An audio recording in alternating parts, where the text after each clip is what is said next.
బ్రహ్మర్షి పితామహ పత్రిజీ గారి పాదపద్మములకు హృదయపూర్వక నమస్సుమాంజలి. గురువు గారు వంశీకిరణ్ మాస్టర్ గారి పాదపద్మములకు హృదయపూర్వక నమస్సుమాంజలి. గురువు గారు హైమా మేడం గారి పాదపద్మములకు హృదయపూర్వక నమస్సుమాంజలి. అన్నమాచార్యులు వారికి ఆత్మపూర్వక ప్రణామాలు. ఈ జూమ్ సెషన్ లో పాల్గొంటున్నటువంటి ప్రతి ఒక్క ఆత్మ బంధువుకి ఆత్మపూర్వక ప్రణామాలు. మాస్టర్స్, ఈరోజు అన్నమాచార్యుల వారి కీర్తన, అందులోని అంతరార్థం గురించి తెలుసుకుందాం ఫ్రెండ్స్. అన్నమాచార్యుల వారి కీర్తన పాడతాను మొదటిగా. ఏ తపములు నేలా, ఏ దానములు నేలా, ఏ తపములు నేలా, ఏ దానములు నేలా, శ్రీతరుణీపతి నిత్య సేవే జన్మ ఫలము. ఏ తపములు నేలా, ఏ దానములు నేలా, శ్రీతరుణీపతి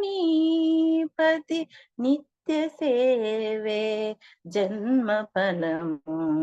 ఏ తపములు నేలా, ఏ దానములు నేలా, దేహపుటింద్రియముల దేహమందుయనుచుటే, దేహముతోనే తాను దేవుడౌట.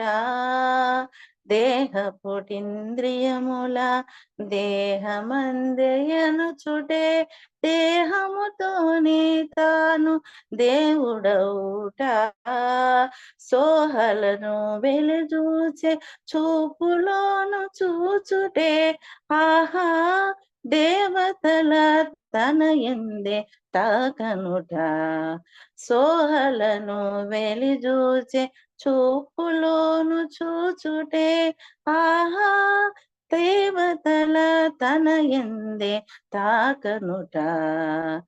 ఏ తపములు నేలా, ఏ దానములు నేలా, వెలినిట్టూరపు గాలి వెళ్ళకుండనాగుటే, పులికి తపోదనము కూడబెట్టుట.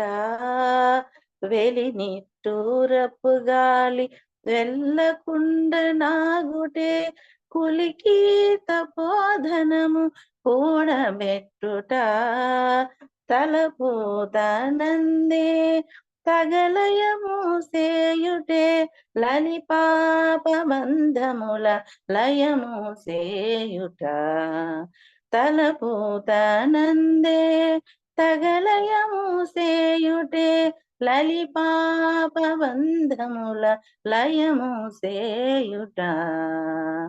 ఏ తపములేలా, ఏ దానములు నేలా, వెనుక సంసారమందు విషయ విముక్తుడౌటే, మునుపనీత జీవన్ముక్తుడౌట. వెనక సంసారమందు విషయ విముక్తుడౌటే, మునుపనీత జీవన్ ముక్తుడౌట. పనివి శ్రీ వెంకటేశు పదములు శరణంటే, అనువైన దివ్య పద మప్పుడే తానందుట. పనివి శ్రీ వెంకటేశు పదములు శరణంటే, అనువైన దివ్య పద మప్పుడే తానందుట. ఏ తపములు నేలా, ఏ దానములు నేల, శ్రీతరుణీపతి నిత్య సేవే జన్మ ఫలము. ఏ తపములు నేలా, ఏ దానములు నేల, శ్రీతరుణీపతి నిత్య సేవే జన్మ ఫలము.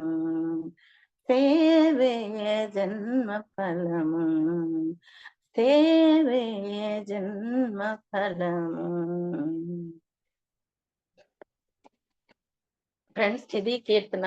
ఈ కీర్తనలో చాలా సులభమైనటువంటి అలసి అలసి పదాలతో అన్నమాచార్యుల వారు ఎంత జ్ఞానాన్నో మనకు అందించారు.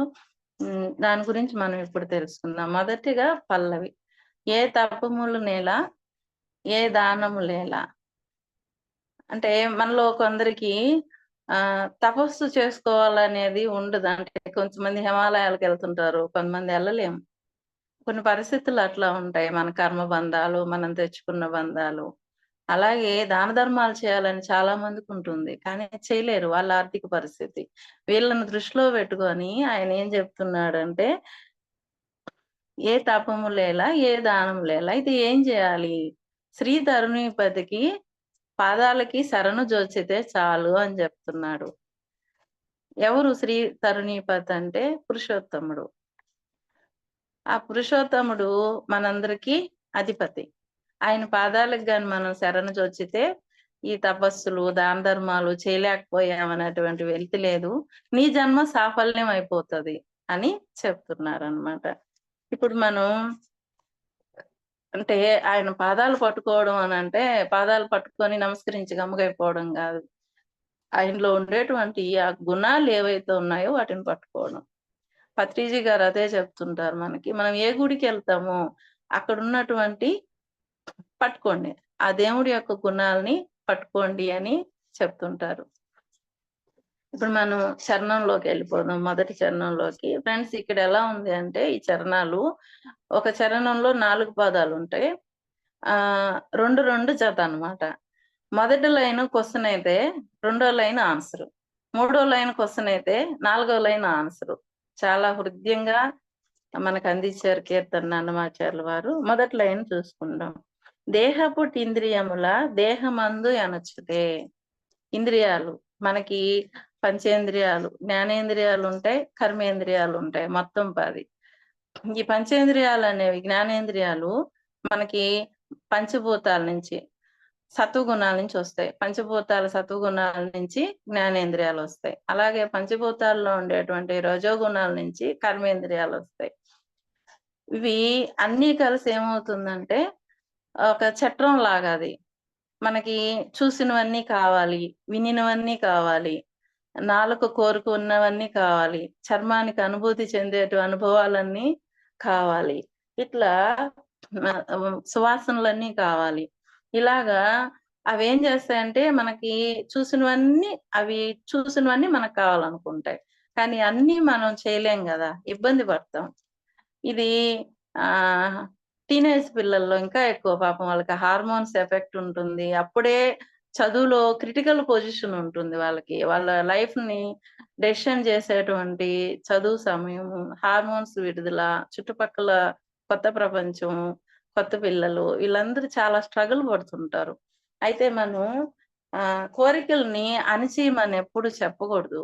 మనకు వంశీ సార్ చెప్తారు. కోరికలను అణిచిపెడితే ఏమవుతదంటే గోడకి బంతి కొడితే తిరిగి రివర్స్ లో అదే స్పీడ్‌గా వచ్చి మనల్ని కొడతది. అది ఇంకా చాలా దెబ్బ. కాబట్టి ఆ కోరికని డిజాల్వ్ చేసుకోండి. అసలు గమనించండి కోరికని. ఇది అవసరమా? అవసరమా? అని ఒక 3 సార్లు క్వెషన్ ఏసుకొని, నిజంగా అవసరము, అది ధర్మబద్ధము అయితే అవి ఓకే. లేదు అంటే దాన్ని డిజాల్వ్ చేసుకోవాలి. ఎలా చేసుకోవాలంటే, ఓహో! ఇది నేను కోరుకుంటే దీని వెనకాల వచ్చేటువంటి కష్టాలివి. దానివల్ల వచ్చే చెడ్డ పేరు ఇది నాకొస్తుంది. కాబట్టి నాకిది అవసరం లేదు. కాబట్టి నాకిదొద్దు అని అట్లా డిలీట్ చేసుకునేటువంటి నేర్పరితనాన్ని, ఆ విచక్షణని, అంటే మనసు వైపు పరిగెత్తకుండా బుద్ధిని ఉపయోగించి పిల్లలు ఆ విచక్షణతో జీవించేటువంటి మార్గాన్ని మనం పాఠశాలలో అందించాలి. ఇళ్లల్లో తల్లిదండ్రులు గూడా అందించాలి. లేకపోతే ఏమవుతుందంటే వాళ్ళ హాస్టల్స్‌లో, బయట ప్రాంతాల్లో అలజడి ఉంటుంది. ఆ అలజడిని తట్టుకోలేరు. ఎందుకంటే ఆ వయసు అలాంటిది. ఆ పంచేంద్రియాలు, కర్మేంద్రియాలు పెట్టేటువంటి మనసు అది గుర్రాల స్పీడ్‌తో పరిగెస్తుంటుంది. దాన్ని అదుపు చేసుకునే శక్తి ఆ బిడ్డలకుండదు. ఇంకొకటి కూడా ఏం నేర్పించాలంటే, నాన్న నీకెక్కువ కష్టమైనప్పుడు, నీ బాధని మాకు చెప్పుకోలేనివి గూడా ఉన్నప్పుడు భగవంతుడు నీకు ఇష్టదైవం. ఇప్పుడు అన్నమాచార్యుల వారికి వెంకటేశ్వర స్వామి అంటే ఎలాగిష్టమో, ఒక్కొక్కరికి ఒక్కొక్క ఇష్టదైవం ఉంటుంది. ఆ ఇష్టదైవాన్ని స్మరించుకుంటూ ఆయనకన్నీ చెప్పేసుకో. ఇదిగో నేను దీని నుంచి బయటపడలేకున్నాను. నేనెలా బయటపడాలి? ఇది నాకు అవసరమా అని ఒక ఫ్రెండ్‌తో మాట్లాడినట్టు భగవంతునితో మాట్లాడడం, కళ్ళు మూసుకొని పిల్లలకి నేర్పిస్తే చాలా వరకే అది కంట్రోల్ అవుతుంది. ఇంకొకటి పిల్లలే గాదు, మనం గూడా చాలా స్ట్రగుల్ పడతాం.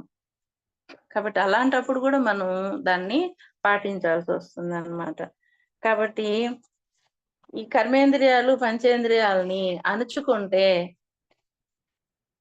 మనకి ఎవరు ఉదాహరణ అనంటే, ఎలా బుద్ధిని ఉపయోగించుకోవాలి.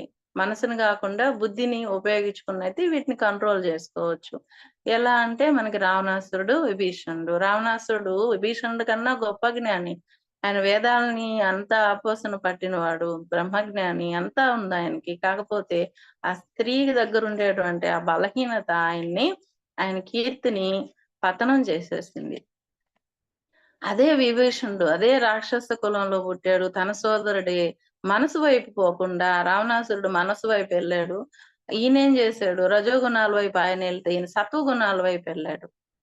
ఈ సత్వగుణాల వైపు వెళ్లి ఏం చేశాడు అంటే పరమాత్మను పట్టుకున్నాడు. ఒకే తల్లి బిడ్డలు. ఏమైందో చూడండి. కాబట్టి అది నేర్పించాలి. ఇలాంటి కథలు ఉదాహరణలుగా చెప్పి పిల్లలకి అది నేర్పించాలి. మనం గూడా ఇలాంటివే పట్టుకొని ఆహ్, ఆ మనసునికి కళ్ళెం వేసి ఏది రైటో అది చేయాలి. ఏది రాంగో అది ఆపేయాలి. ఆ విచక్షణని మనం నేర్చుకోవాలి. అయితే అలా చేస్తే ఏమవుతుంది అనంటే దేహముతే త దేహముతోనే తాను దేవుడవుట. రెండో లైన్‌లో ఆన్సర్ ఇచ్చేసాడు. దేహంతోనే ఆయనేమవుతాడంటే దేవుడైపోతాడు. ఎందుకని? వాడికి ఈ విచక్షణొచ్చింది. మనసు వైపు పరిగెత్తడు. బుద్ధితో కంట్రోల్ చేసుకుంటాడు. ప్రతిదీ ధర్మానికి ముడిపెడతాడు. ఇప్పుడు కోరికలు కలిగాయి. ఆ పెళ్లయ్యేంత వరకు పద్ధతిగా ఉండి భార్యతోనే సంసారం ఉంటుంది. డబ్బులు సంపాదించాలి. ధర్మబద్ధంగా సంపాదిస్తాడు. ఇంక ఏ పని చేసినా సరే ఇప్పుడు మనకి ధర్మార్థ కామ మోక్షాలని ఉంటాయి గదా! కాబట్టి ఆ ధర్మానికి అన్నిటిని ముడిపెట్టేస్తాడు. అప్పుడు మోక్షం ఆటోమేటిక్‌గా వస్తుంది. కాబట్టి దేవుడైపోతాడు. ఇప్పుడు మనకి మహానుభావులందరూ గూడా రమణ మహర్షులు, భగవాన్ వెంకయ్య స్వామి గారు, సాయిబాబా గారు వీళ్ళందరూ గూడా ఎలా అయ్యారు భగవంతుళ్ళు అంటే, వాళ్ళు ఆ సత్వగుణాలను పట్టుకొని అలా సాధన చేసి వచ్చిన వాళ్ళే. ఈ దేహంతోనే దేవుడైన వాళ్ళనమాట. అది జెప్తున్నాడు. చూడండి చిన్న 2 లైన్‌లో ఎంత చెప్పేస్తాడో మనకి అన్నమాచార్యుల వారు. ఇప్పుడు భక్త తుకారాము, విశ్వామిత్రులు గారు చూడండి. భక్త తుకారాము ఆయనేంలా పాటలు పాడుకునేవాళ్ళు. అంతే. కానీ వైకుంఠం నుంచి విమానం వచ్చి తీసుకెళ్ళిందాయన్ని. అదే ఈయన ఒక రాజయ్యుండి బ్రహ్మర్షి గావాలని కఠోర సాధన చేసి, కానీ దాన్ని నిలుపుకోలేకపోయాడు. అటు మనసు వైపు వెళ్ళేటోడికి మేనక దగ్గర పడిపోయాడు. తర్వాత విశ్వామిత్రుడు వశిష్ఠుల వారి పుత్రుల్ని చంపే విషయంలో పడిపోయాడు సాధనలో. తర్వాత తన తపస్సునంతా ధారపోసి విరుద్ధంగా త్రిశంకు స్వర్గాన్ని నిర్మించి తన శక్తినంతా ధారపోసుకున్నాడు. మళ్ళా తెలుసుకొని నారదుల వారి అనుగ్రహంతో ఆయన ఉపదేశం విని అప్పుడు మళ్ళా సాధన చేసి ఆ వశిష్ఠుల వారి మీద ఉండేటువంటి అసూయని తీసేసి ఆయన్ని గమనిస్తూ బ్రహ్మర్షి అయ్యాడు. రామలక్ష్మణులకి వీళ్ళందరికీ గురువయ్యాడనమాట. కాబట్టి మనం ఆహ్, ఆ ఇంద్రియాలను నిగ్రహించడంలో ఆ మనసు వైపు కాకుండా విచక్షణ వైపు పోయి జీవితాన్ని సరిదిద్దుకున్నట్టయితే ఈ దేహంతోనే దేవుళ్ళవుతారు అని చెప్తున్నారనమాట. నెక్స్ట్ మూడోది సోహలను వెలుజూచే చూపులోను చూచితే. సోహలు అంటే ఇప్పుడు సూర్యుడి నుంచి సూర్యోదయం అని, నక్షత్రం అని గూడా అర్థం వస్తుంది ఫ్రెండ్స్. ఇప్పుడు ఒక నక్షత్రం సూర్యుడు ఒక నక్షత్రం. ఇప్పుడు ఈ నక్షత్రాల నుంచి ఇప్పుడు భగవంతుడు సూర్య భగవానుడు అనుకుందాం. ఆయన నుంచి వచ్చేటువంటి ప్రసరించే కాంతి మనకందరికి వెలుగునిస్తుంది. వర్షాలిస్తుంది, పంటలనిస్తుంది, సమస్త జీవరాశులకి వెచ్చదనాన్నిస్తుంది, వేడినిస్తుంది. తర్వాత సూక్ష్మజీవులు పెరగకుండా, వ్యాధులు రాకుండా జేస్తుంది. అమ్మో! ఎన్ని ఉపయోగాలు. సూర్యుడు లేకపోతే ఏమీ కనీసం పచ్చిగడ్డి ఉండదు. పచ్చిగడ్డి లేకపోతే సమస్త జీవరాశికి మనుగడ ఉండదనమాట. కాబట్టి ఇది తెలుసుకోక ముందు ఏం చేస్తాం? సూర్యుడొచ్చాడు, లేసాము, పని చేసుకున్నాం, సూర్యుడు అస్తమించాడు, నిద్రపోయాం ఇలాగుంటుంది. అదే ఆ జ్ఞానం తెలుసుకున్నప్పుడు, అమ్మా! పరమాత్మ ఇంత దయా వర్షం కురిపిస్తున్నాడా మన మీద అని చెప్పి అలా ఎత్తి దండం పెడతాం చూడండి. అది తిరుగుముఖం. అంటే ప్రతి జీవికి ఈ సహస్రానం నుంచి పరమాత్మ ఏం చేస్తాడు అంటే, నిత్యం అతను భగవంతుడిని నమ్ముకున్నా, నమ్ముకోకపోయినా, జ్ఞానం ఉన్నా, లేకపోయినా ఇక్కడి నుంచి విశ్వశక్తి ప్రసరింపజేస్తూనే ఉంటాడు మూలాధారం దాకా. అయితే జీవుడు జీవిస్తా ఉంటాడు. జ్ఞానం తెలిసినప్పుడు ఏమవుతుందంటే, ఎలాగైతే సూర్యుడు వైపు ఇలాగైతే దండం పెట్టారో, ఆ సూర్యుడిని చూడ్డానికి గూడా ఏమవుతుంది? ఏ కాంతయితే కిందకొచ్చిందో, ఆ కాంతినే చూస్తా చూస్తాం. అలాగా ఏ విశ్వశక్తి అయితే మనకి కింద దాకా ప్రసరిస్తుందో, ఆ విశ్వశక్తిని చక్రాలు దాటుకుంటూ, దాటుకుంటూ ఒక్కొక్క సాధన మూలాధారం నేనే అనువంటిది. స్వాధిష్టానం నాది. తర్వాత మణిపూరకం మనది. ఇట్లా అనాహత సైలెంట్‌గా ఉండడం. విశుద్ధి. తర్వాత శుద్ధంగా మాట్లాడడం. ఇయన్నీ చేసుకుంటూ, చేసుకుంటూ పైకి ఎగబాకుతాడనమాట. ఆ సహస్రానం పరమాత్మని చూస్తాడు. అయితే ఇప్పుడు ధారగా భగవంతుడు విశ్వశక్తిని ప్రసరిస్తూనే ఉంటాడు మన మీద. కానీ ఎప్పుడైతే మనం ఇది మనం కాదు, మన శరీరం కాదు, ఇది మనం ఆత్మని, జీవాత్మని, భగవంతుడు మనకి ఈ జీవాత్మ ఆయనిచ్చిందే, ఈ శరీరం ఆయనిచ్చింది, భోగభాగ్యాలు ఆయనిచ్చినవే. నేను ఈ భూలోకానికి అనుభవాల కోసం వచ్చాను. నా పని జూసుకొని నేను చక్కబెట్టుకొని ఎళ్ళాలి అనే జ్ఞానం మనకెప్పుడొస్తుందో, అప్పుడు పరమాత్మ దయావర్షం మీద ఒక్కసారిగా మనకు భక్తి కలుగుతుంది. ఎప్పుడైతే ఆ భక్తి కలుగుతుందో, ఇంక రాధామాత రెడీగుంటారు. ఒక్కసారి అలా దండం పెడితే చాలు మనం. ఇంకా అంతే రికమెండ్ చేసేస్తారంట. ఇదిగో వాడు మాయ తెలుసుకున్నాడు. తీసేసుకో, తీసేసుకో అని ఎక్కడికి ఆజ్ఞ దాకా తీసుకెళ్ళిపోద్దంట రయ్యనామె. కాబట్టి యోగులు హిమాలయాల్లో గాని, ఇక్కడ సాధన చేసేవాళ్ళు గాని రాధామాతను వేడుకుంటారంట. ఎందుకంటే భగవంతుడు దయా వృష్టి, దయా శక్తి అమ్మవారు. ఆమె ఇప్పుడు చూడండి ధారగా భగవంతుడు విశ్వశక్తి కురిపిస్తున్నాడు. ధారను తిరగేయండి రాధ అవుతుంది. యోగులు అది పట్టుకుంటారు. కాబట్టి ఆ యోగ సాధనకి రాధామాత ముఖ్యం. ఆమెను ప్రార్థించే ఆ సాధన చేస్తారు. పరమాత్మను దర్శించే సాధన అన్నమాట. కాబట్టి ఏ కిరణాల నుంచైతే మనం బతుకుతున్నామో, ఆ కిరణాలని పైకి చూడాలంటే కొంచెం కష్టమే. మనం ఫస్ట్ ధ్యానంలో కూర్చోవాలంటే ఎంత కష్టపడుతున్నాం. నాకేమవుతుంది ఒక్కొక్క చక్రం యాక్టివేట్ అయ్యే కొద్దీ హాయిగా ఉంటున్నాం. కొంచెం కష్టపడాల్సొస్తది సాధనలో. ఇదే చెప్తున్నారక్కడ. ఏ వెలుగైతే మనం చూస్తున్నామో ఆ వెలుగు పట్టుకొనే చూస్తే ఏమవుతదో తర్వాత చూద్దాము. తర్వాత లైన్‌లో ఆన్సర్ ఇస్తున్నాడు. ఏంటి అంటే, ఆహా! దేవతల తనియందే తాకనుట అంట. నువ్వు గాల అలాగా కింద పైనుంచి వచ్చేటువంటి ఆ కాంతిని భగవంతుడి కాంతిని పట్టుకొని పైకి ప్రసరించావా? అప్పుడేమవుతుంది అంటే, ఆహా! అద్భుతాలు జరుగుతాయి. ఏంటవి? దేవతల్ని తన యందే తాకనట. నువ్వు భక్తి కలిగి గుడికెళ్ళావు. వెంటనే ఏం చేస్తావంటే ఆటోమేటిక్‌గా ఈ హృదయ స్థానంలో ఇలా పెట్టి కళ్ళు మూసుకుంటాం. ఏమి కళ్ళు మూసుకోవాల్సి కళ్ళు తెరుచుకొని ఆయన్ని చూడొచ్చు గదా! అంటే, కళ్ళు మూసుకోవడం అంటే నీ లోపలికి నువ్వెళ్ళు అని. లోపల ఉండేటువంటి ఆ పరమాత్మను పట్టుకో. ఇప్పుడు చూడండి మనకి ఆ మెడిటేషన్‌లోకొచ్చాక, ధ్యానం చేశాక ఏమవుతుంది? ఎంతమంది దైవాలను దర్శించాం. ఎంతమందిని అసలు మనం జీవితంలో దర్శించగలిగి ఉంటామా? ఎన్ని జన్మలెత్తుండాలో కానీ ఎంతమంది దైవాలను దర్శించాం అపురూపంగా. అసలు ఎన్ని మెమోరీస్ ఉన్నాయి మన దగ్గర. కాబట్టి అది చెప్తున్నాడు. దైవాలనే దర్శిస్తావు. ఎప్పుడైతే నీవు ఆ చక్రాలని దాటుకుంటూ, దాటుకుంటూ నువ్వు సహస్రారం వైపు ప్రయాణిస్తావో, అప్పుడు నువ్వు లోపలే భగవంతుడిని దర్శిస్తావు అని చెప్పారనమాట. ఒకసారి నాకు చిన్న అనుభవం చెప్తాను. హిమాలయాలకెళ్లారు హేమ మేడం వాళ్ళు. అంతకుముందు. ఎళ్ళినప్పుడు వెళ్తామని చెప్పంగానే నాకు ఆవిడేమన్నారంటే, "మీరు వెళ్ళలేకపోయినా అక్కడున్నట్టు ఊహించుకోండి" అన్నారు. నేను అలా ఊహించుకొని ధ్యానం చేస్తున్నా. నాకు మానస సరోవరం అంటే ఇష్టం ఫ్రెండ్స్. అది చూడాలని కోరిక నాకు. నేను మెడిటేషన్‌లో ఎళ్ళిపోయాను. చక్కగా మానస సరోవరాన్ని చూసేసాను. ఇలా తిరిగాను.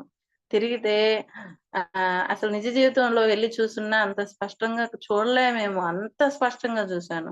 ఒక బండ మీద ఒక పిచ్చాయనలాగా చింపిరి జుట్టేసుకొని, చిన్న దోవతి కట్టుకొని, ముక్కుకు ఇట్లా ఉంది రింగ్ లాగా. అది పెట్టుకొని వక్కాకవి నవ్వలుతా ఎర్రగా ఇటు చూస్తా ఉన్నాడు. నేను వెంటనే నేను ఇక్కడ చూడ్డానికొస్తే ఈ పిచ్చాయన ఎవరున్నాడు అనుకున్నా అంతే. మేడంకి చెప్తే పిచ్చిదానా శివుడిని చూసి పిచ్చాయన అనుకున్నావా అనింది. అంటే అక్కడ జ్ఞానం పని చేయలేదు. కానీ నాకు భగవంతుడు చూడండి మాస్టర్స్, గురువులు ఆ మానస సరోవరాన్ని దర్శింపజేశారు. ఇలాగా మనం ఎప్పుడైతే ఈ మెడిటేషన్ లో కూర్చొని ఈ చక్రాస్ని యాక్టివేట్ చేసుకుంటా మనం పైకి ప్రసరిస్తామో ఎంతో ఎంతో మంది దైవాలని, దైవ స్థలాల్ని మనం దర్శిస్తాం అన్నమాట. ఇప్పుడు మనం రెండో చరణానికి వెళ్ళిపోదాం ఫ్రెండ్స్. వెళ్ళి నిట్టూర్పు గాలి వెళ్ళకుండా నాగుటే. మనకి నిట్టూర్పు ఎప్పుడు వస్తుంది ఫ్రెండ్స్? మామూలుగా సంతోషంగా ఉన్నప్పుడు నిట్టూర్పు ఏడొచ్చం.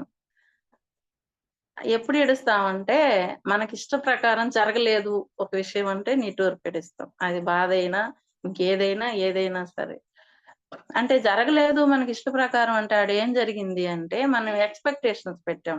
అది పిల్లల పరీక్షలు గాని, భర్త ప్రేమ గాని, కోడల ప్రేమ గాని, మనకొచ్చేటువంటి ఆదాయం మీద గాని, వ్యాపారం మీద గాని, ఈ దేని మీదైనా సరే మనం ఎక్స్‌పెక్టేషన్స్ పెట్టినప్పుడు అది జరగనప్పుడు వస్తే ఆనందమే.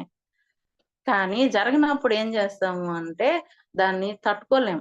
తట్టుకోలేక ఏం చేస్తామంటే నిట్టూర్పులేడుస్తాం. అంటే సెగగాలి. ఆ సెగగాలి ఎక్కువ వచ్చేస్తుంటుందన్నమాట. అదేం చెప్తున్నాడు? వెళ్ళు నిట్టూర్పు గాలి వెళ్ళకుండా నాకుటే. నువ్వు నిట్టూర్పులు ఒడచకుండా దాన్ని నువ్వు ఆపగలిగావు అంటే ఇప్పుడు చూడండి బాగా కోపమొస్తే ఎక్కువ సార్లు శ్వాసించేస్తాం మనం.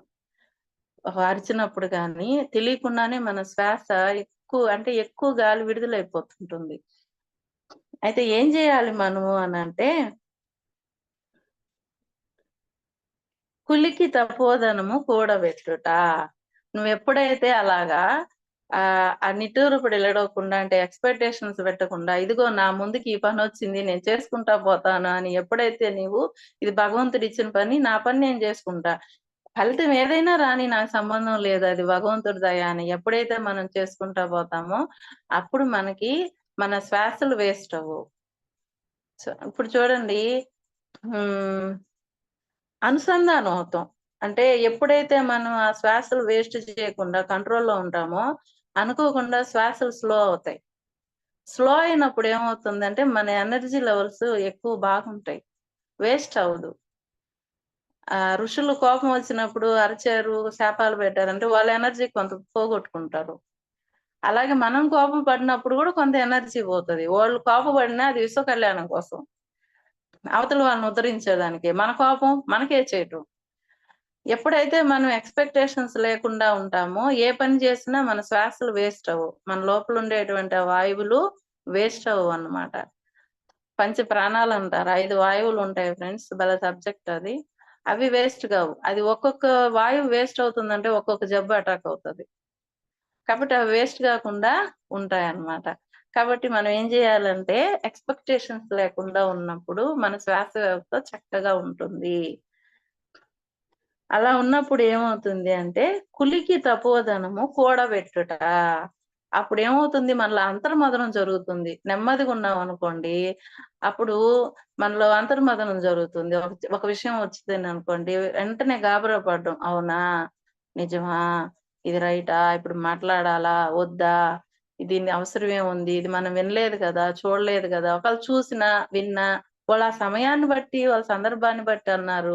హేమ మేడం చెప్పినట్టు వాళ్ళ స్థితి అదబ్బా! వాళ్ళు అలాగే మాట్లాడతారు అంటారు మేడం. నీ స్థితి వేరు గదా! నువ్వెందుకు గింజుకుంటున్నావు? నువ్వు ఓర్చుకోవాలి గదా! అంటారు. అలా మనలో మనం అంతర్మథనం జరుగుతుంది.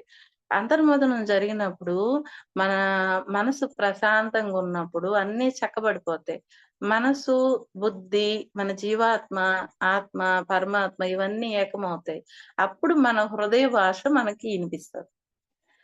మన లోపలేందో ఇనిపిస్తుంది మేడం, లోపలేందో ఇనిపిస్తుంది అంటాం గదా! అది. ఇవన్నీ ఒక తాటి మీదకొచ్చినప్పుడు మన హృదయ భాష ఇనిపిస్తుంది. హృదయం ఎక్కడ ఉంటుంది అంటే, ఇక్కడ ఈ చెస్ట్‌కి మనకి ఈ ఎముకలు గూడుంటుంది గదా! ఆ ఎముకల గూడు ఇక్కడ దగ్గర ఎవరి బొటనవేలు సైజు. ఏ జీవి బొటనవేలు సైజులో పరమాత్మ ఉంటాడు.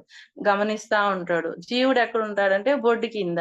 స్వాధిష్ఠానంలో. బొడ్డు కింద 1 ఇంచులో స్వాధిష్ఠానంలో ఉంటాడు. తనది అధిష్టానం అక్కడుంటాడు.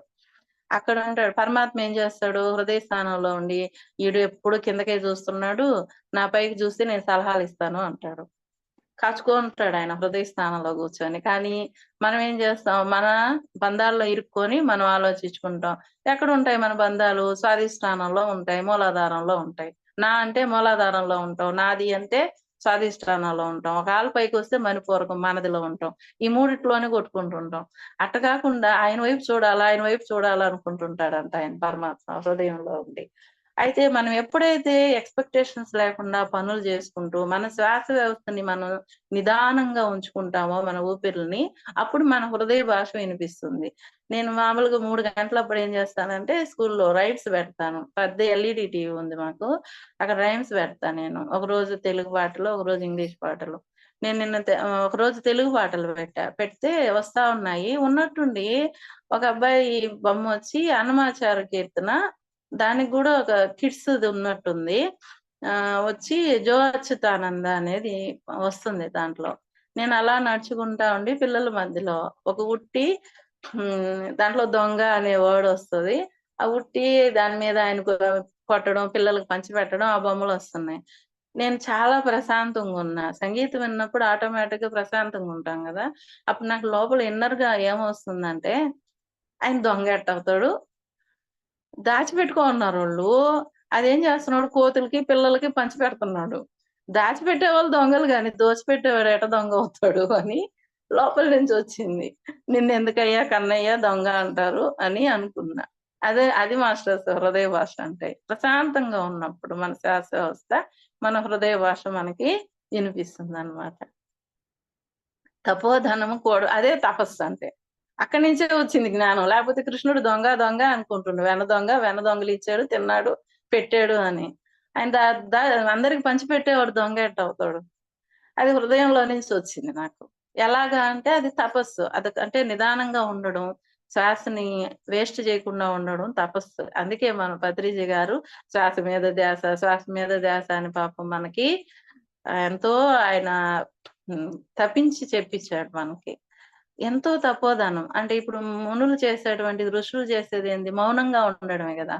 శ్వాసని గమనిస్తూ కూర్చోనుంటారాళ్ళు. అదే ధనం, తపోధనం. ఇప్పుడు మనం జీవితంలో పంచే ధనమంతా ఏమవుతుందంటే, మనం సంపాదించిన ధనమంతా మనం వెళ్ళేటప్పుడు కూడా రావండి. ఎత్తుకొనెళ్ళలేం. కానీ ఎలా వస్తుంది మనతో అంటే, దాన్ని ఉపయోగించే ధర్మ మార్గాలకి, పుణ్యకార్యాలకి ధనాన్ని మనం ఉపయోగించినప్పుడు, ఆ సంపదను ఉపయోగించినప్పుడు అది పుణ్యం కింద మారుతుంది. అంతేగాని మనం ధనాన్ని ఎత్తుకు వెళ్ళలేం. ఎప్పుడైతే ఈ పుణ్యకార్యాలు చేస్తూ ఉంటామో అదే తపోధనం. ఈ శ్వాసతో చేసేటువంటిది మన ఆ ధనాన్ని పుణ్యధనంగా మార్చుకోవడం. తర్వాత ఈ తపోధనం. ఆ శ్వాసని మనం గమనిస్తూ ఉండడం. అంటే ఎప్పుడు గూడా శ్వాస మనకు పరిగిస్తుంది అంటే కోపంతో ఉన్నప్పుడే పరిగిస్తది. కోపంతో ఉన్నప్పుడు అనాలోచనలు మనకి విపరీతంగా వస్తాయి. ఆలోచనలు సరిగ్గా ఉండవు. మనం డిస్టర్బ్ అవుతాం. అవతలోళ్ళని డిస్టర్బ్ చేస్తాం. తన కోపమే తన శత్రువు. అలాగయిపోతుందనమాట. అందుకని ఆయనేం జెప్తున్నాడు, నిట్టూర్పులొద్దు. ఎక్స్‌పెక్టేషన్స్ ఉంటే నిట్టూర్పులొస్తాయి. దానివల్ల మీకు తపోధనం, మీ తపస్సు మనం ఏదైతే ఈ భూమి మీద నుంచి ఎత్తుకెళ్తామో అది మనకుండదు. కాబట్టి ఆ తపోధనం అంతా కూడా మన శ్వాసని నిదానంగా ఉంచుకోవడంలోనే ఉంది. దీనికి మెయిన్ ఏందంటే ఎక్స్‌పెక్టేషన్స్ తీసేయాలి. భగవంతుడు ఇచ్చాడు. ఈ శరీరం ఆయనది. ఈ జీవుడు ఆయనది. ఈ భార్యాభర్తలు, పిల్లలు, ఈ ఉద్యోగం అన్నీ ఆయనిచ్చినవి. ఆయనిచ్చిన పని నేను చేసుకుంటాను. నా దారి నేనెళ్ళిపోతాను అనుకున్నప్పుడు హాయిగా ఉంటాం. లేదంటే మాత్రం మనకి తపోధనం గాదు.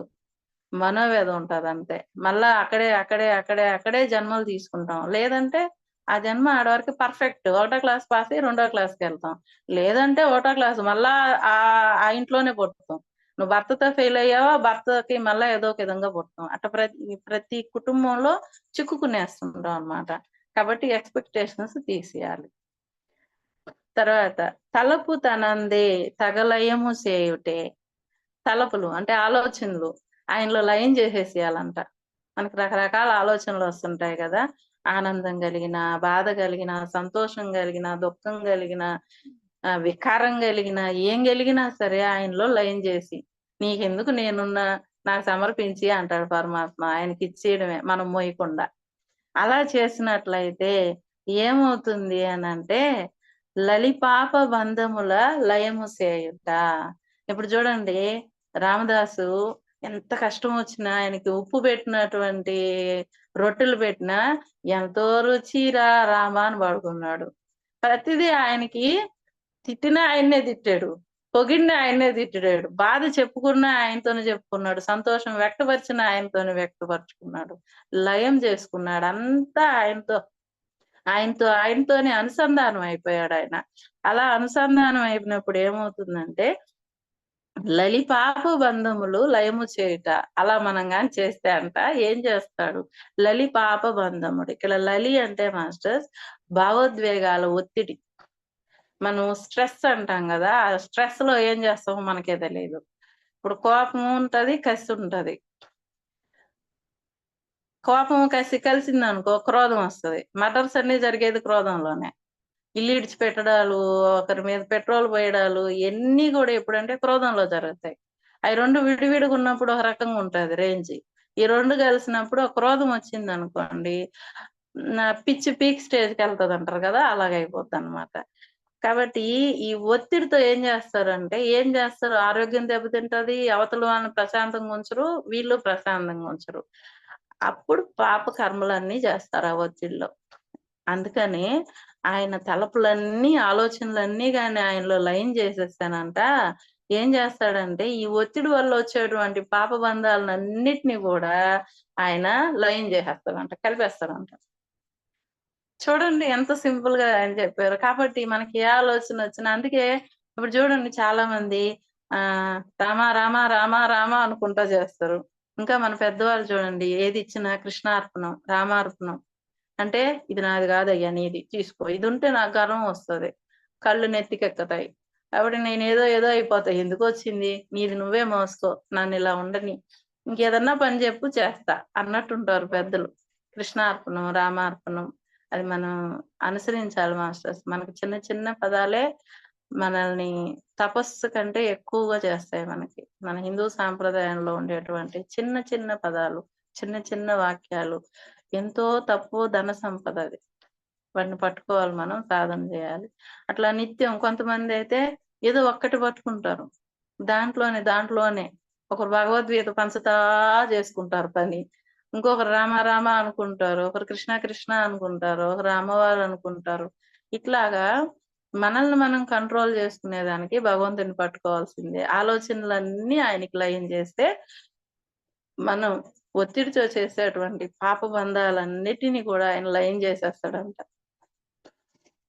ఇప్పుడు చూడండి గౌతముడు, అహల్యమాత స్టోరీ తీసుకుందాం ఫ్రెండ్స్ దీనికి ఉదాహరణగా. ఏమైంది చూడండి, ఆయన గొప్ప తపస్వి. ఆమె తపస్వే. కానీ ఇంద్రుడొచ్చాడు. ఇంద్రుడిని మనం ఆహ్, చాలా విషయాలు వంశీ సారు మనకి భిక్షగా పెట్టారనుకోవాలి. ఎందుకంటే ప్రజల్లో నానుడిగా వచ్చే విషయాలతో మనం గూడా అదే నిజం అనుకోని చాలా అపోహలు పడిన రోజులున్నాయి. సారు ప్రతి ఒక్క ఆహ్, మనకు పురాణాల్లో ఉండేటువంటి ప్రతి ఒక్క క్యారెక్టర్‌ని ఎంత అద్భుతంగా చూపిచ్చారో. వాళ్ళు ఇది మనకి నేర్పించడానికి వాళ్ళ జీవితాలని అలా చూపిచ్చారు. దాని నుంచి నేర్చుకోవాలి వాళ్ళని విమర్శించకూడదని. ఆ లోతుల్లోకెళ్ళి ఆయన ధ్యాన దృష్టితో మనకెంతో జ్ఞానాన్ని అందించారు. మామూలుగా ఏందంటే, మామూలుగా బయట ఉండే స్టోరీ గౌతముడు ఆహ్, ఇంద్రుడొచ్చాడు. ఇంద్రుడిని ఆమె ప్రేమించుండింది అంతకు ముందే. ఇట్లా రకరకాలనమాట. ఆ సినిమాల్లో గూడా ఘోరంగా చూపిచ్చారు దాన్ని. కానీ, అసలు వేదాన్ని ప్రమాణంగా తీసుకొని చెప్తారు వంశీ సార్. అందుకే ఆహ్, ఆయనవెప్పుడు గూడా సత్యాన్ని బోధిస్తారు మనకి. సత్యాన్ని చెప్తారు. ఎందుకంటే, మూలాల్ని పట్టుకుంటారాయన. ఆ వేద వాక్కుల్ని పట్టుకొని, అక్కడుండే సారాన్ని పట్టుకొని మనకు చెప్తారు.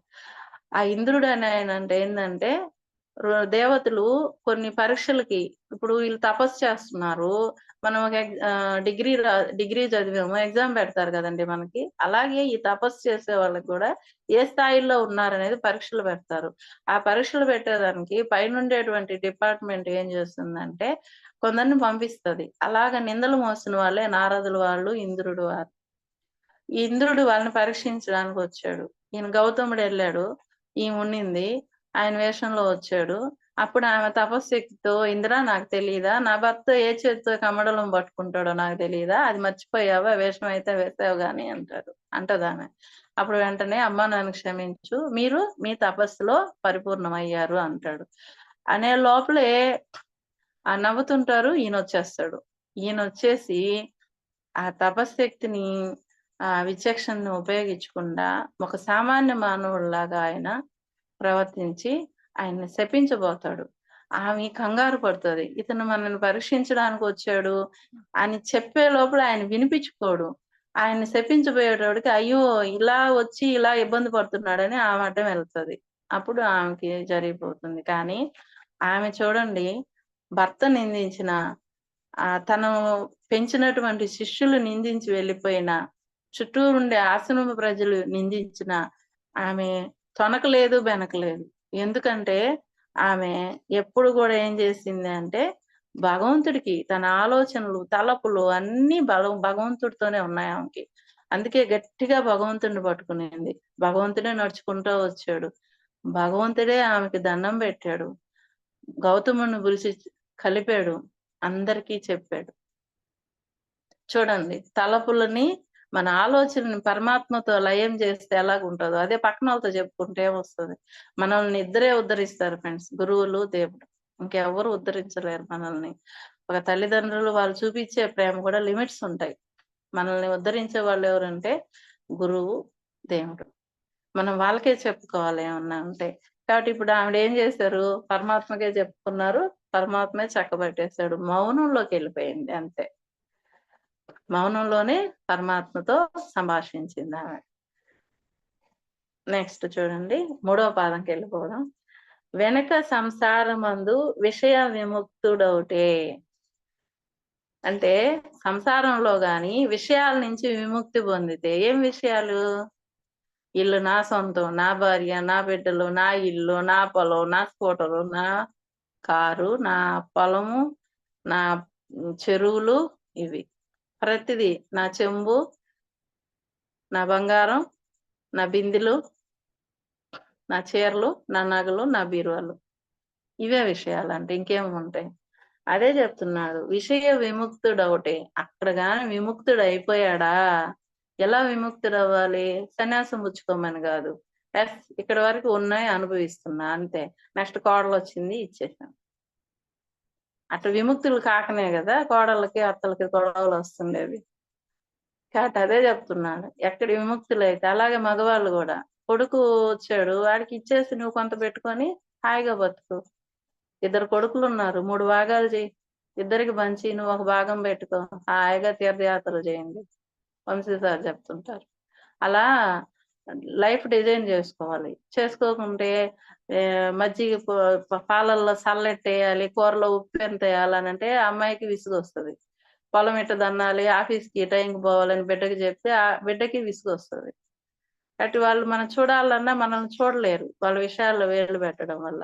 అంటే ఎక్కడిదక్కడ మనం ఆ విషయ వాంఛల మీద మనం ఏం చేయాలి అంటే విముక్తి వదిలిచ్చేసుకోవాల.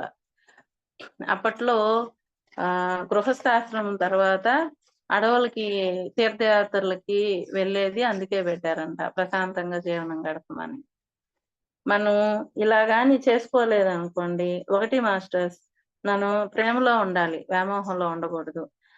ప్రేమ ఉండే దగ్గర బాధ్యత ఉంటది. బాధ్యతగా చూస్తాం, వదిలేస్తాం. అదే వ్యామోహంలో ఉన్నామనుకోండి బానిసలం అయిపోతాం. అది పిల్లలకైనా, భర్తకైనా, భార్యకైనా, ఆస్తులకైనా సరే. అది బాధ్యతగా చూసుకోవాలి. అది ప్రేమ ఉంటే బాధ్యత ఉంటది. వ్యామోహం ఉంటే బానిసత్వం వస్తది. బానిసత్వం ఉంటే మనం ముక్తి పొందలేం. అసలేంటి ముక్తి అనంటే, ముక్తి అంటే విడుదల. అంటే మన నుంచి మనకు విడుదల. లేదంటే ఆ కుటుంబంలోనే ఆ జన్మలో ఇంకా దిగువ గూడా అయిపోతాం. ఎలాగంటే ఒక రు స్వామీజీ ఉన్నారంట.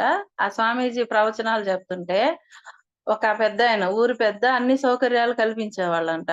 కల్పిస్తుంటే ఆయనుండి, "అయ్యా! అన్ని సౌకర్యాలు కల్పిస్తున్నావు కదా! వచ్చి ఒక పూట భగవద్గీత ఇనయ్యా" అని చెప్పేవాడంట. ఆయన చెప్పే పురాణాలు. చెప్తే, "అయ్యో! ఇప్పుడేడయ్యా తీరిక, నా పిల్లలు చిన్న పిల్లలు" అన్నాడంట. మళ్ళా వచ్చాడంట. మళ్ళా, "లేదయ్యా, నా నా పిల్లలు కొంచెం పెద్దయ్యారు, ఇంకా బాధ్యతలున్నాయి." మళ్ళా వచ్చాడంట. "నా కొడుక్కి పెళ్లయింది. కానీ వాడికేం తెలీదు. ఇంకా అన్నీ నేను నేర్పించాలా." ఇలా అన్నాడు. ఆయన హిమాలయాలకెళ్ళిపోయాడు ఋషి. చాలా రోజుల తర్వాత వచ్చాడంట ఆయన.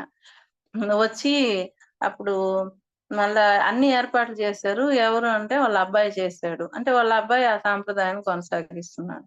సరే ఇంటికి పోయి చూద్దామని చెప్పి ఇంటికెళ్ళాడంట. ఎళ్తే కొట్టంలో ఎద్దు కన్నీళ్లు గారుస్తుందంట. ఏంది అంటే ఈయన కొడుకు మీద ఉండేటువంటి ఆ వ్యామోహంతో ఆ ఇంట్లో ఎద్దుగా జన్మ తీసుకొనొచ్చాడంట. అంటే వ్యవసాయం చేసి కొడుకుకి ఇంకా సంపాదించి పెట్టాలని. కొడుకు ముళ్ళుగారతో గుచ్చుతాడు, జాటీకోలతో కొడతాడు, తిడతాడు, రకరకాలు. అప్పుడు ఏడ్చాడంట. అంటే ఆ జ్ఞానం ఉంది. అంటే భగవత్ సేవకి అన్నీ చేశాడు గదా ఆయన. ఇనకపోయినా ఆ జ్ఞానంతో మాట్లాడాడంట కాసేపు. "నేను ఇలా ఇబ్బంది పడ్డాను. నువ్వు చెప్పిన మాట ఇనలేదు. నేను ఈ వ్యామోహంలో చిక్కుకున్నాను. బాధ్యతలు గాదు, వ్యామోహంలో చిక్కుకున్నాను" అని. అలా మనం మానవ జన్మ నుంచి కిందకి పడిపోతాం మాస్టర్స్. మనం జాగ్రత్తగుండాలి. బాధ్యతగుండాలే గాని బానిసత్వంలోకి ఎప్పుడు, వ్యామోహంలోకి వెళ్ళగూడదు. ప్రేముండే దగ్గర ఎప్పుడు అనర్థాలు జరగవు. కానీ మనకి బయట ప్రేమ వల్ల చచ్చిపోయారు, ప్రేమ వల్ల ఉరేసుకున్నారంటారు గానీ అది చాలా తప్పు. ప్రేముండే దగ్గర బాధ్యతుంటుంది.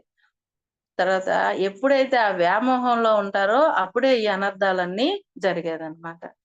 కాబట్టి అలా చేస్తే ఏమవుతుంది అంటే మునుపనే తాను జీవన్ముక్తుడవుతాడంట.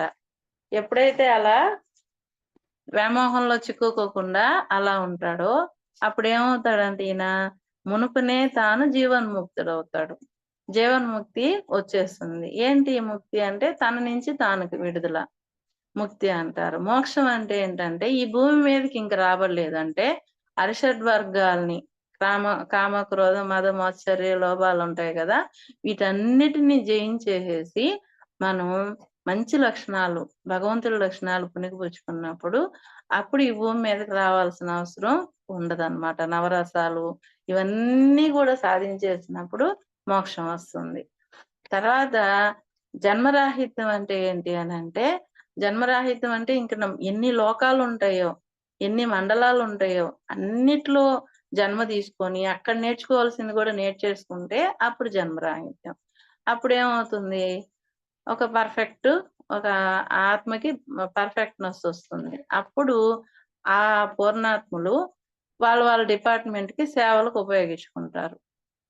ఈ పెద్ద పెద్ద వాళ్ళందరూ భూమి మీదకొచ్చి వాళ్ళ కార్యక్రమాలు జరిపే వాళ్ళందరూ అలా అన్ని లోకాల్లో జ్ఞానం నేర్చుకున్న వాళ్ళే. ఇప్పుడు పత్రిజీ గారి గురించి గూడా చెప్తారు. భూమి మీద హింస పెరిగిపోతుంది అని అక్కడ మీటింగ్‌లో జరిగినప్పుడు ఎవరెళ్తారు అన్నప్పుడు అందరూ విముఖత చూపుతుంటే ఆయన ఆ ఫైల్ తీసుకున్నాడంట. నేనెళ్ళి జీవహింస తగ్గిస్తానని. వచ్చారు గదా! వచ్చి ఎంతమంది శాకాహారులుగా మార్చారు. వాళ్ళు జన్మరాహిత్యం కలిగిన వాళ్ళనమాట. అలాంటి ఆత్మలు. తర్వాత ఫ్రెండ్స్, పనిని శ్రీ వెంకటేశు పదములు శరణంటే. మనం మూడో లైన్‌కెళ్ళిపోతున్నాం. మూడో దాంట్లో మూడో లైన్‌కెళ్ళిపోతున్నాం. మనం ఎప్పుడైతే పని అంటే చాలా అర్థాలొస్తాయి ఫ్రెండ్స్. ఏందంటే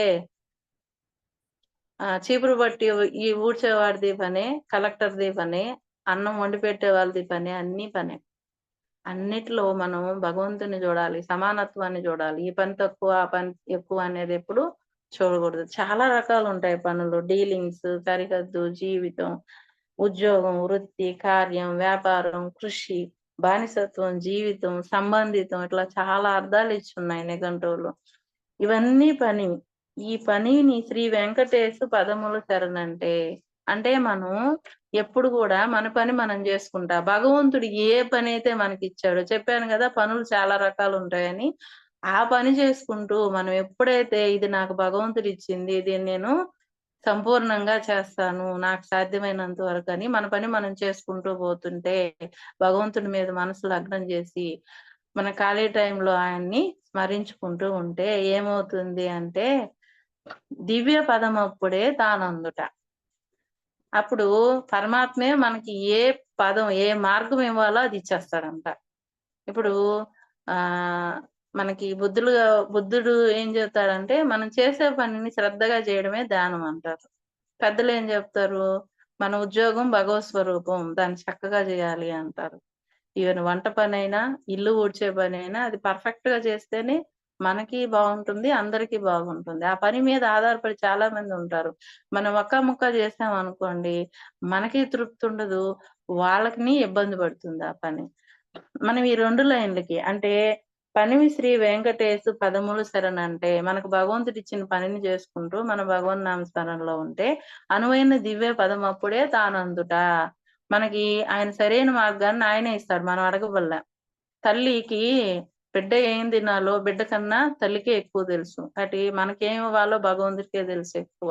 గురువులకే తెలుసు మనకేమి ఇవ్వాలో. మనం ఏ క్లాస్ చెప్పాలో, మనం ఏం మాట్లాడాలో, మన కర్మలు ఎట్ట తీయాలో గురువులకి, భగవంతుడికే తెలుసు మనకన్నా. దీనికి ఉదాహరణకు అనంత ఆళ్వార్ గురించి చెప్పుకుంటాం ఫ్రెండ్స్. ఆహ్, భగవాన్లు రామానుజుల వారి శిష్యుల్లో ఈ అనంత ఆళ్వార్ ఒకరు. అప్పట్లో ఆహ్, స స మన తిరుమల కొండ మీదకి రాత్రులు ఉండేవాళ్ళు గాదంట. ఇంతంత దోమలు, అడవి ఘోరంగా ఉండేదంట. భయం, జంతువుల భయం అన్ని. పొద్దున్నే సూర్యోదయంతో పాటు ఎక్కెళ్ళేసి పూజలు చేసేసి తిరిగొచ్చేవాళ్ళంట. సాయంకాలం అవ్వంగానే దిగి కొండ కిందకొచ్చేవాళ్ళంట. రామానుజులు గారికి ఇది బాధేసి ఎవరో ఒకరుండాలి అక్కడ అని. వాళ్ళ శిష్యుల్లో అనంతాల్ వారు పూలు భలే కడతారంట స్వామికి. మాలలు కట్టడంలో స్పెషలిస్ట్ ఆయన. అప్పుడు నేనుంటాను అన్నాడంట భార్యతో సహా. సరే అక్కడికెళ్ళి ఆ చీకటిలో, ఆ జంతువులు, ఆ విషపురుగుల మధ్య ఒక చిన్న కుటీరం ఏర్పరచుకొని, చిన్న చిన్న మొక్కలు నాటి, దూరంగా జలాశయంకెళ్ళి అక్కడి నుంచి జలాన్ని మోసుకొచ్చి ఆ చెట్లకు పోసి రోజు పూలు అందించేవాడంట. ఒకసారి ఆమె గర్భవతి అయింది. ఎంత దూరం నుంచి ఎక్కడ తీసుకొస్తామని బావి దవ్వుకుంటున్నారంట. బావి దవ్వి పూలవనం ఏర్పరచాలి ఆయన పూల సేవకి అనని. ఈయన ఆ కష్టం చూడలేక పరమాత్మ చిన్న పిల్లోడి రూపంలో పోయి నేను సహాయం చేస్తా అన్నాడంట. లేదు లేదు నాకు గురువు అప్పగిచ్చారు. నా స్వామికి నన్ను చేయమని అప్పగిచ్చారు. అంటే నేనే చేస్తాను. నువ్వు చిన్న పిల్లోడివి నువ్వొద్దు అని చెప్పాడంట. చాలా భక్తి ఆయనకి వెంకటేశ్వర స్వామి అంటే. అప్పుడు ఈయన ఆమె కాడికి పోయి అమ్మమ్మ గర్భంతో ఉన్నావమ్మా ఆయన సరే చాదస్తుడు అంటాడు. నేను నీకు సహాయం చేస్తాను అని చెప్పి ఆ మట్టి ఎత్తిచ్చడంలో సహాయం చేస్తున్నాడంట. ఈమేంది ఇంత స్పీడ్‌గా వచ్చేస్తుంది అని జెప్పి గమనించుకొని ఆ పిల్లాడిని జూసి, నాకు గురువులు గారు అప్పగిచ్చినటువంటి పనికి మధ్యలో నువ్వొచ్చి చేస్తున్నావా? మాకప్పగిచ్చారు. మేమే చేయాలి అని జెప్పి ఆ అబ్బాయిని తరుముకొని ఆ కోపంతో గ గుణపంతో యేసాడంట. మనకు ఆ గుణపం గూడా కనిపిస్తుంది తిరుమలలో.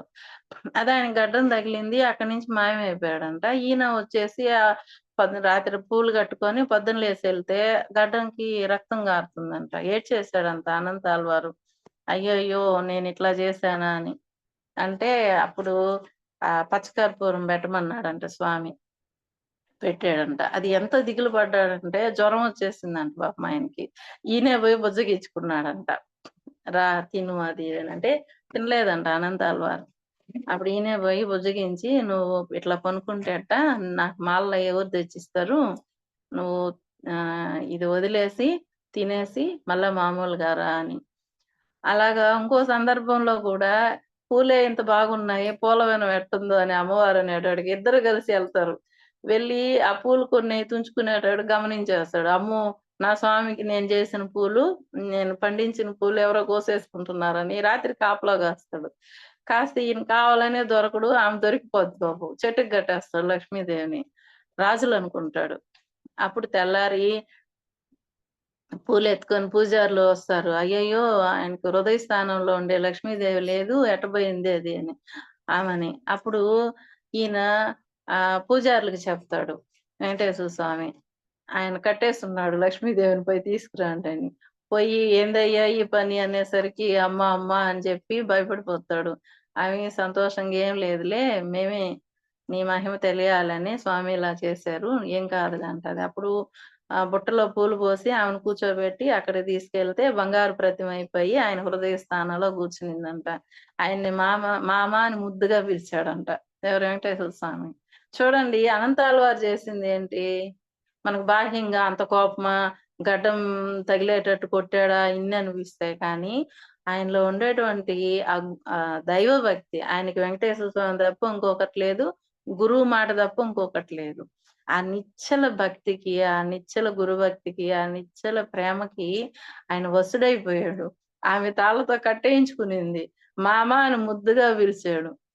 చూడండి ఎంత పదవిచ్చాడు.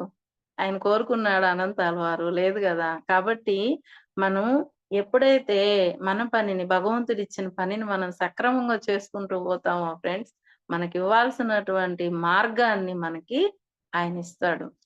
రావాల్సినవన్నీ వస్తాయి. చేయాల్సినవన్నీ చేస్తాడన్నమాట. మన పని మనం చేసుకుంటూ పోవడమే. ఏ ఎక్స్‌పెక్టేషన్స్ లేకుండా పనిలో గూడా.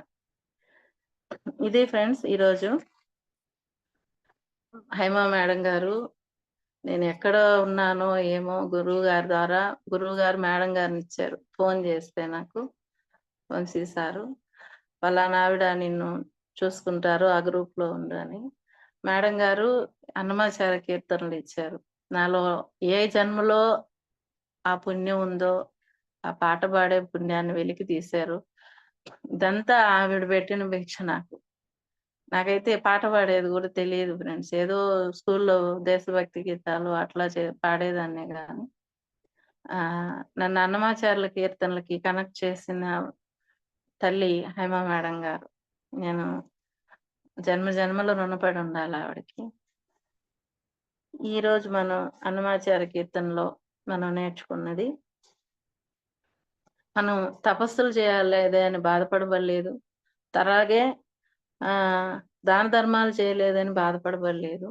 పరమాత్మకు గాని మనం శరణుజొచ్చితే అంతా ఆయనే చూసుకుంటాడు. మన జన్మ సాఫల్యం అవుతుంది అని పల్లవిలో చెప్పారు. తర్వాత మన ఇంద్రియాలను కంట్రోల్ చేసుకుంటే ఈ శరీరం, ఈ జీవాత్మ, ఈ భోగభాగ్యాలు, ఈ ఉద్యోగం, ఈ కుటుంబం అన్నీ పరమాత్మ ఇచ్చినవి. ఆయన ఇచ్చిన పని నేను సక్రమంగా చేసుకొని వెళ్ళిపోతాను అనే ధ్యాసలో మనం ఎప్పుడూ ఉన్నట్లయితే మనం ఎప్పుడు కూడా హాయిగా ఉంటాం. కావాల్సినంత తపోధనం మనకి వస్తుందన్నమాట. ఇబ్బంది ఏముండదు. ఆ దృష్టితోనే ఉండాలి. ఇది ఎప్పుడు భగవంతుడిచ్చిందే అని చెప్పి మనం ఉండాలి. అలాగే శ్వాస మీద ధ్యాస పెట్టాలి. ఎక్స్‌పెక్టేషన్స్ పెట్టకూడదు. మన శ్వాస వ్యవస్థ ఎప్పుడు నెమ్మదిగా ఉండాలి. అలా ఉన్నప్పుడే మనలో అంతర్మథనం జరుగుతుంది. మన హృదయ భాష మనకి వినిపిస్తుంది. ఎప్పుడు మనం మౌనంగా ఉండడం నేర్చుకోవాలి. అంతర్మౌనం. మనం బాహ్యంగా మాట్లాడకుండా ఉన్నాం అనుకుంటాం ఫ్రెండ్స్. కాదు, మనం అంతరంగా మౌనంగా ఉన్నాం. ఆలోచనలు స్టాప్ చేయాలి. అది అంతర్మౌనం. అప్పుడు మనకి అన్నీ వస్తాయి. తర్వాత విముక్తిని పొందాలి. విషయ వాంఛల మీద శ్రద్ధ పెట్టకుండా విముక్తిని పొందాలి. ప్రతి దాంట్లో మనం ఎంతవరకు చేసాం, వదిలేసాం అన్నట్టు ఉండాలి. ప్రేమతో బాధ్యతగా ఉండాలి. బానిసత్వంలోకి వెళ్ళకూడదు. వ్యామోహంతో బానిసత్వంలోకి వెళ్ళకూడదు. అది మళ్ళా జన్మ చక్రం కిందకి పడిపోయేదాకా కూడా తెస్తది. లేదా ఆ కుటుంబంలోనే ఆ క్లాసు చదివిన తరగతి ఎన్నిసార్లు చదువుతాం? పైకి ఎక్కాలి గదా! అలాగా సంసార బంధంలో మనం అటాచ్‌మెంట్‌లో ఉండకూడదు. డిటాచ్‌మెంట్‌లో ఉండకూడదు. ఎవరి మీద ఎక్కువ ప్రేమ పెంచుకోకూడదు. తిరిగి ఆడే పుడతాం. ఎక్కువ ద్వేషం పెంచుకోకూడదు. మళ్ళా ఆడే పుడతాం. కాబట్టి అటాచ్‌మెంట్ ఉండకూడదు. డిటాచ్‌మెంట్ ఉండకూడదు. మన పని మనం చేసుకుంటూ ఎవరి పట్ల ఎంత బాధ్యతగా ఉండాలో అంతవరకి చేసుకుంటూ పోవాలి. ఉద్యోగం అయినా, స్నేహం అయినా ఏదైనా సరే. మన పని మనం చేసుకుంటూ భగవంతుని పాదాలకు శరణుజొచ్చితే, మన ఆలోచనలన్నీ ఆయనకి లయం జేస్తే, ఆయన మనకివ్వాల్సింది ఇస్తాడు. మనమేమి బాధపడబల్ల. ఇప్పుడు మనకు గురువులనిచ్చాడా? ఇక్కడ కూర్చొని పాఠం చెప్పే భాగ్యాన్నిచ్చాడా? ఒక క్లాస్ చెప్పే భాగ్యాన్ని. ఇవన్నీ గురువుల ద్వారా పరమాత్మ మనకి చేయిస్తూ ఉంటాడు. అయితే మనం ఎప్పుడు గూడా ఇది నాది, నేను అహంకారం లేకుండా ప్రతిదీ పరమాత్మ ఇచ్చింది, గురువులిచ్చిందని ఎప్పుడు మనం ఉంటామో సరళంగా అన్నీ పరమాత్మే చూసుకుంటాడు అనేది మనకి ఈ కీర్తనలో అద్భుతంగా హనుమాచార్యులు వారు అందించారు. ఇంతటి అద్భుత అవకాశాన్ని అందించినటువంటి గురువుగారు హైమా మేడంకి కోటి కోటి కృతజ్ఞతలు. నాకు అవకాశాన్ని ఇచ్చినటువంటి గ్రూప్‌ని నడిపిస్తున్నటువంటి సభ్యులకు కృతజ్ఞతలు. ఈ జూమ్ సెషన్‌లో ఈ క్లాస్ వింటున్నటువంటి ప్రతి ఒక్క ఆత్మ బంధువుకి కోటి కోటి కృతజ్ఞతలు. Thank you very much.